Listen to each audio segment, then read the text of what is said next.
So, pagkain ko ngayon ay nasi puti and chicken. And then, meron akong banana, bigay sa akin ni Andrew and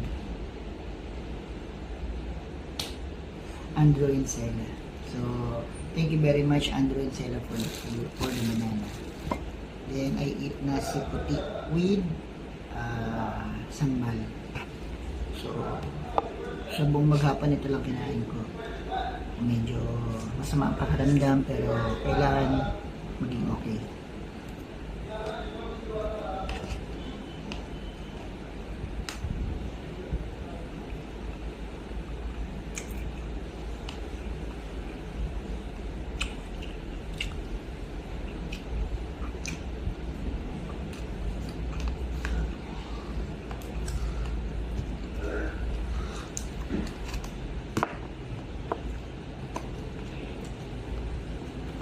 Dito sa ibang bansa kailangan ready ka.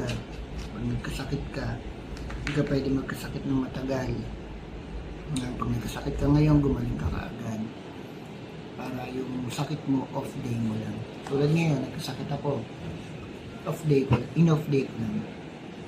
Yung bukas balik na ako sa trabaho. Kahit medyo may nararamdaman pa. Kasi, kailangan talaga dito sa ibang bansa, matatag ka.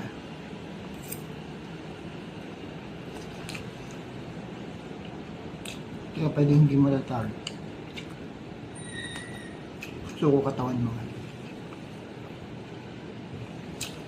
Kasi dito, totoo, puro trabaho ka lang. Mga napapanood na sa pelikula, karamihan doon totoo. Talagang bahay trabaho ka lang. Tapos syempre, ipapakita mo lang social media na maganda, siya ka. Pwede ka ba maghimot of social media? Eh, di gusto mo ito. Malas na yung trabaho sa ibang bansa. Natural na maghirap ka.